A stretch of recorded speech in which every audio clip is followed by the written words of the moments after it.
행복하자 아프더라도 설교 시리즈 22번째 시간입니다.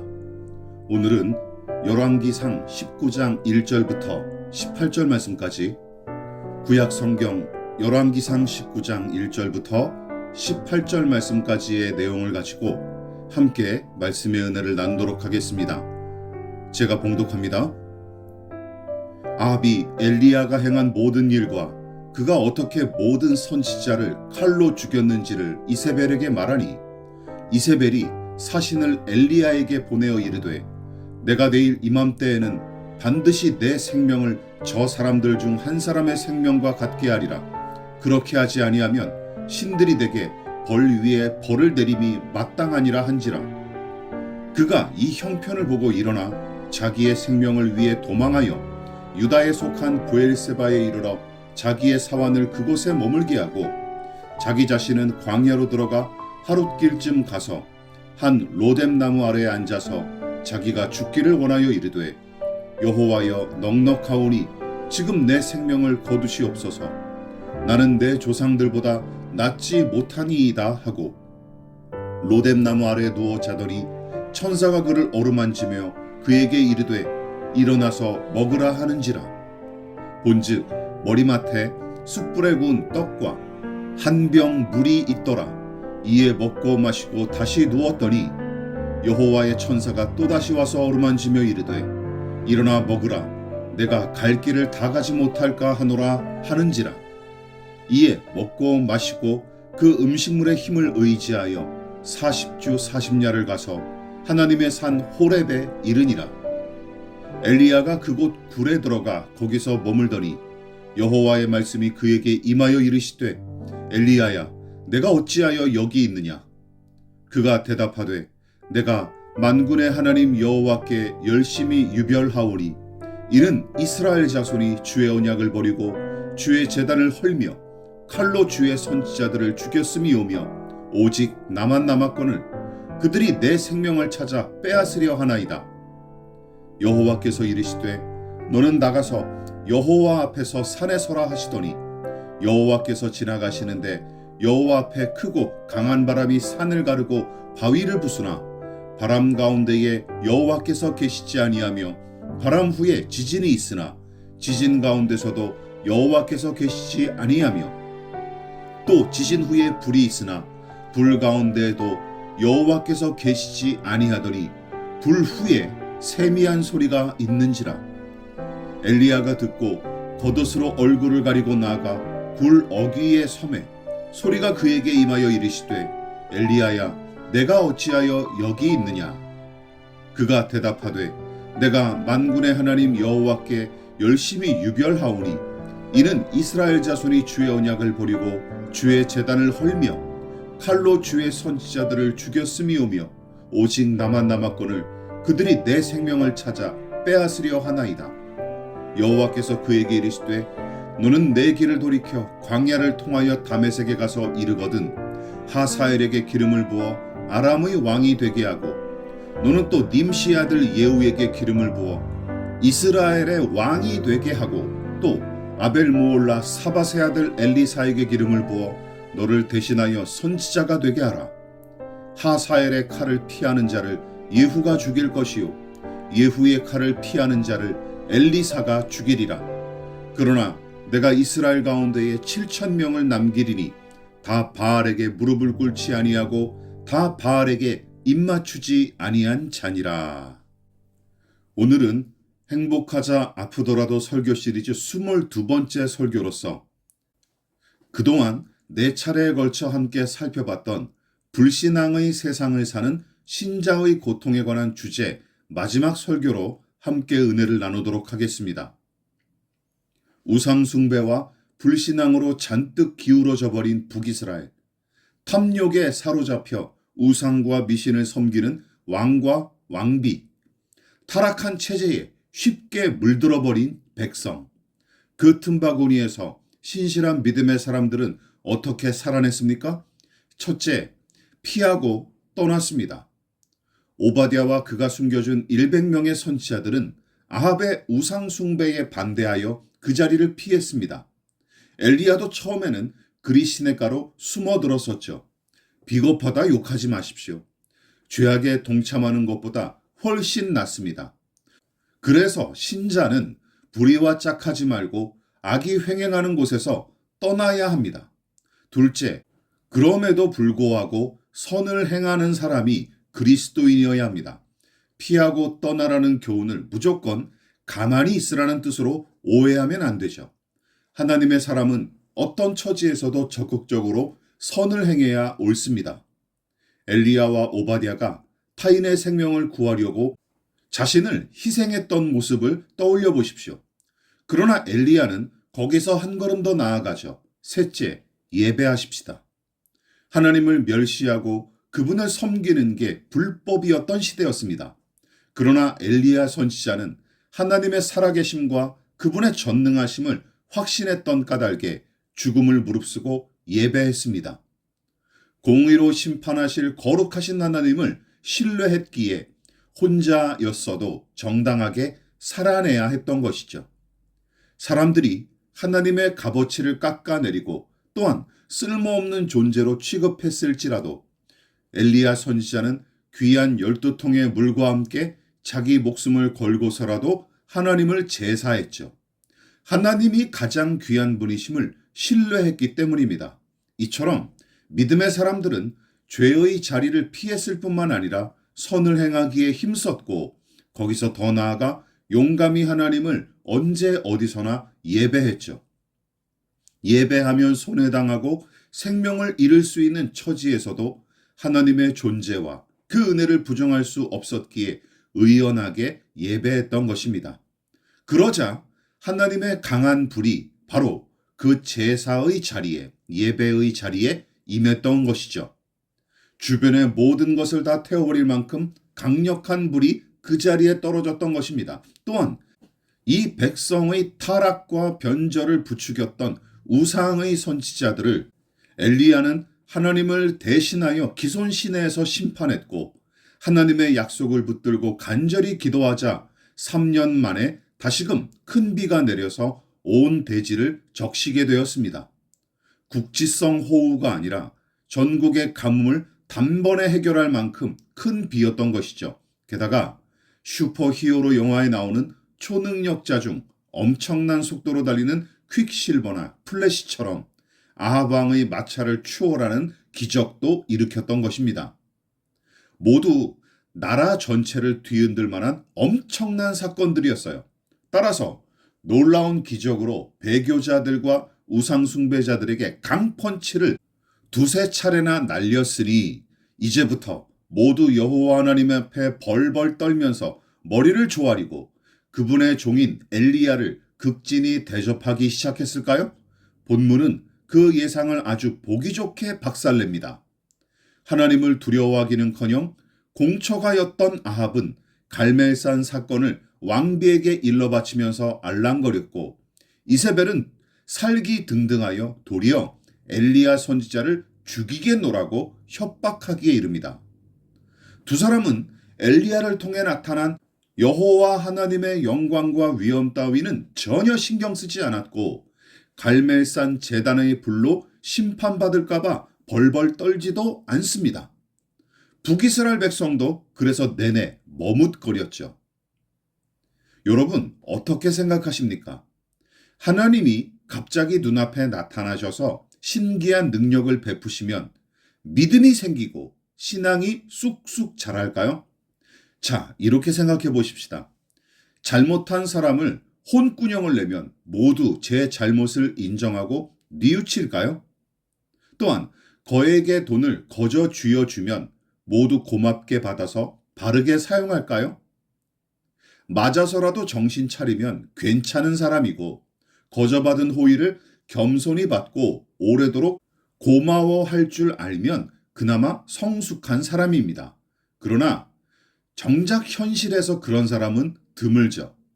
여러분, 신앙에서도 똑같습니다. 하나님의 징계와 심판이 두려워서 엎드리고 큰 비와 같은 큰 은혜를 고마워할 줄 알면 꽤 괜찮은 믿음인 거예요. 그러나 기적으로는 사람을 변화시킬 수 없습니다. 다만 큰 힘으로 억누르면 당장 굴복시킬 수는 있어도 그 사람의 마음까지 얻을 수는 없습니다. 여러분, 엘리야가 바로 여기까지는 미처 생각하지 못했던 것이죠. 하나님의 큰 능력 앞에 다들 벌벌 떨며 돌이킬 줄 알았던 것이죠. 그러나 어느 누구도 꿈쩍하지 않았고 이세벨은 더 살벌하게 엘리야를 협박했습니다. 거기서 엘리야가 크게 당황하고 맙니다. 아니, 당황하는 정도가 아니라 두려움에 사로잡혀서 완전히 낙심하죠. 얼마나 무서워했냐 하면 남유다에 속한 브엘세바로 도망했다가 또다시 거기서 하룻길을 더 달아나죠. 18장의 기적 이후 갈멜산에서 이스라엘로 갔는데 거기서 이세벨의 협박을 듣고 겁에 질려서 그녀의 영향력이 못 미치는 국경을 넘어 남유다 땅 브엘세바로 도망칩니다. 이스라엘에서 브엘세바까지 대략 140km 정도라고 하는데 여러분, 무서워했던 만큼 달아났던 것입니다. 하나님의 불이 강하게 임하고 은혜의 큰 비가 대지를 적셨어도 눈 하나 깜빡하지 않는 이세벨이 끔찍하게 무서웠던 것이죠. 또한 큰 능력이 나타났을지언정 현실은 전혀 변한 게 없어서 자신의 사역은 실패했고 더 나아가 하나님마저 모두 실패했다고 판단했던 것입니다. 그뿐만이 아니죠. 이세벨의 협박 한마디에 잔뜩 겁을 집어먹고 저 멀리 브엘세바까지 달아난 것도 모자라서 광야로 하룻길을 더 달아냈던 자기 자신이 얼마나 한심스러웠을까요? 그래서 기진맥진한 모습으로 로뎀나무 아래 누워 죽여주십사 간청한 그의 심정을 이해하지 못할 바가 아닙니다. 힘써서 하나님을 추구해 본 사람이라면 널브러진 엘리야에게 함부로 손가락질 해대지 못할 것입니다. 당연하죠. 엘리야와 같은 심정으로 거기까지 가본 사람들은 대부분 경험해 본 일이 있기 때문이죠. 기울어진 세상 한가운데서 믿음으로 살기란 얼마나 어려운 일인지 이 본문을 통해서도 우리는 여실히 체험할 수 있습니다. 엘리야처럼 우리도 완전하고 전능하시며 마침내 세상을 심판하시고 승리하실 하나님, 풍성한 은혜와 자비를 베푸실 하나님을 신뢰하고 사랑합니다. 그러나 하나님보다 세상이 더 무섭고 하나님의 능력보다 내게 월급을 주는 사장이 더 커 보이기 마련이죠. 믿음으로 사랑과 선행을 베풀면서 정당하게 살았더니 도리어 욕을 먹고 손해를 당하는 일이 비일비재하게 생깁니다. 믿음이 있으면 기울어진 세상을 얼마든지 바꾸고 이겨낼 수 있을 거로 자신만만했었는데 엘리야처럼 종종 세상의 위력 앞에 벌벌 떨며 달아나다가 넘어지기 일쑤입니다. 자기의 꿈과 계획이 다 깨지고 신앙마저 소용없는 것처럼 쓸모없는 것처럼 여겨져서 죽어가는 엘리야는 바로 그 거대한 현실 앞에 한없이 약한 믿음으로 사는 것처럼 보이는 우리의 모습이기도 합니다. 그렇다면 하나님께서는 이 기울어진 세상에서 힘을 잃고 한없이 미끄러지는 이 엘리야를 어떻게 일으키셨을까요? 두 가지로 정리해 볼 수 있습니다. 넷째, 말씀과 기도로 살아내십시다. 본문에서 주목할 점이 있습니다. 18장까지는 표면적으로 엘리야가 모든 이야기를 주도하는 역할로 등장하지만 19장에서는 아이러니하게도 엘리야가 수동적인 모습으로만 등장하고 오히려 하나님께서 적극적으로 이 이야기의 전면에 나서서 주도하시는 모습으로 나타납니다. 그럴 만도 하죠. 지금 본문의 엘리야는 무얼 시도해 보려는 의욕을 아예 상실한 상태예요. 간신히 로뎀나무 아래에 앉아 하나님, 이제 다 끝났습니다. 죽여주십시오. 저는 쓸모없는 놈입니다. 하며 기도합니다. 아니, 기도라기보다는 하나님을 향한 실망과 분노로 꽉 찬 냉소적인 호소요. 실패의 고통으로 아파하는 사람의 깊은 탄식과 한숨에 더 가깝죠. 그런데도 하나님은 기도 같지 않은 그의 기도에 응답하십니다. 천사를 보내주셔서 그의 지친 몸과 상한 마음을 어루만져 주시고 그에게 말씀하시면서 교제의 끈을 계속 이어가고 계시죠. 북이스라엘의 형편이 엘리야의 바람대로 이루어지지는 않았습니다. 그러나 개인의 소원과 기대가 깨졌다는 이유로 하나님이 돌아가셨다거나 그분이 세상의 왕보다 힘이 없는 분으로 오해할까봐 다시 믿음을 일으켜 세워주시려고 천사를 보내주셨습니다. 마치 이렇게 말씀하시는 것 같죠. 이놈아, 나는 죽지 않았고 이 상황에 무관심한 것도 아니다. 나는 여전히 살아서 너를 비롯한 모든 것을 다스리고 있단다 하신 뜻으로 천사를 보내셔서 그를 돌보시고 호렙산의 신기한 일을 체험하게 하십니다. 하나님은 다 팽개쳐버리고 싶어서 내뱉은 그의 말까지도 기도로 받아들으시고 그가 다시 회복하여 사명을 감당하도록 다시금 은혜를 베풀어 주십니다. 울분과 좌절감에 사로잡혀 내뱉은 말이라도 당신을 향해 한 말이어서 기꺼이 듣고 계셨죠. 들으실 뿐만 아니라 말씀으로 응답하시면서 격려하고 깨닫게 하십니다. 요지는 무엇입니까? 엘리야가 큰 능력을 일으켰는지 심지어 기울어진 운동장을 바로 잡았는지 그런 것이 아니었습니다. 여러분, 하나님의 관심은 엘리야였습니다. 다시 말해 하나님은 엘리야와의 관계를 더 귀중히 여기셨다라는 뜻이죠. 그래서 하나님과 자신에게 실망하여 원망조로 내뱉었던 그의 말조차 당신을 향한 호소로 받으시고 기꺼이 응답하십니다. 그리고 계속하여 말씀하시면서 그와 교제하시죠. 호렙산에서 일어난 일을 보십시오.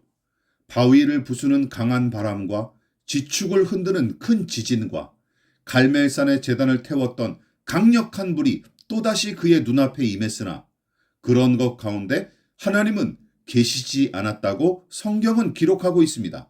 그리고 폭풍과 지진과 불이 임하는 곳에서는 엘리야조차 감히 그 앞에 나서지 못하는 모습으로 묘사됩니다. 오직 세미한 음성으로 말씀하셨을 때라야 하나님을 만나러 그제야 엘리야는 굴 앞에 서게 되는 것이죠. 영어 성경은 한글 개역 성경으로 번역된 이 세미한 음성을 부드럽고 온화한 속삭임, 그리고 작고 고요한 목소리로 번역했어요. 그러니까 별것 아닌 것 같은 부드럽고 작은 소리가 엘리야를 살리고 다시 사명을 감당할 수 있도록 힘을 주었던 것입니다. 로뎀나무 아래 날개를 잃고 추락한 새처럼 버둥거리는 엘리야를 일으켜 세우시며 다시금 하나님과의 관계를 회복시키고 기울어진 세상 한복판에서 살아갈 힘을 준 것은 무엇입니까? 기억하십시오. 강한 바람과 지진, 큰 불이 아니었습니다. 비명처럼 내지른 기도와 부드럽고 작은 하나님의 음성. 여러분, 엘리야의 회복은 거기서부터 시작됐고 그것으로 더욱 단단해집니다. 어쩌면 엘리야의 생애 중 가장 빛났던 장소는 강한 불과 큰 비의 기적을 체험했던 갈멜산 위였을 테죠. 그러나 오랫동안 빛나는 믿음의 사람으로 서도록 계기를 마련한 곳은 바로 하나님의 세미한 음성을 들은 오늘 본문의 호렙산이었음이 틀림없습니다. 작지만 커다란 그 음성과 작은 신음 같은 기도가 불의의 공기 가운데서도 숨을 쉬게 했고 죄악으로 기울어진 곳에서 버틸 힘을 공급했던 것이죠. 또한 본문에서 신자에게 제시하는 삶의 방식이 한 가지 더 남아 있습니다. 무엇입니까? 다섯째, 함께 하십시다. 여러분, 이것을 생각해 보십시오. 엘리야가 처음 등장한 17장부터 본문 19장에 이르기까지 그는 늘 혼자였어요. 그리시네가에 홀로 숨었고 사르밧의 미망인의 가족을 돌볼 때도 혼자 그 일을 감당했습니다. 하나님을 경외하는 오바댜를 만났어도 그와 함께 일했다고 보기는 어렵죠. 게다가 갈멜산에서 보조자 하나 없이 12돌로 제단을 쌓고 나무를 늘어놓았으며 송아지 제물도 혼자 잡습니다. 7번 기도할 때도 혼자 감당했어요. 심지어 도망쳤을 때도 혼자 도망갑니다. 그래서 호렙산에 나타나신 하나님께 저만 혼자 남았습니다 라고 2번씩이나 하소연한 것은 과장이 아니라 사실이었던 것이죠. 그래서 그 심정을 이해하면서도 한편으로는 참 웃기는 일입니다. 왜냐하면 엘리야만 믿음을 지킨 게 아니라는 사실 때문이죠. 이미 18장에서 하나님을 경외하는 오바댜를 만났습니다. 거기서 오바댜에게 100명의 선지자가 남았다는 소식도 듣습니다. 그런데 왜 호렙산에 나타나신 하나님께 나는 혼자입니다 라고 말했을까요? 간단합니다. 오바댜와 선지자들의 소극적인 태도, 미온적인 태도가 그의 성향과 완전히 다르고 그래서 마음에 들지 않았던 게 틀림없어요. 그래서 저 스스로 아합 왕과 우상 선지자들 앞에서 전혀 기죽지 않고 용감하게 예배했던 일과 다르게 선지자랍시고 굴 속으로 기어들어가 겨우 목숨만 연명하는 몰골이 볼썽사나워 무시했던 것입니다. 또한 신앙을 숨기면서까지 아합 곁에서 일한 오바댜도 똑같이 모자란 신앙인으로 취급한 게 틀림없어요. 그러나 나만 남았다며 2번씩이나 반복하여 올려드린 그의 기도는 그의 미성숙한 신앙을 방증할 뿐이었습니다. 여러분, 처음 그리 시냇가로 숨었을 때를 떠올려보고 자기의 신앙도 3년 반 동안 단련이 필요했다는 사실을 염두에 두었다면 국내 대신 오바댜와 100명의 선지자들을 무시하지 못했을 것입니다.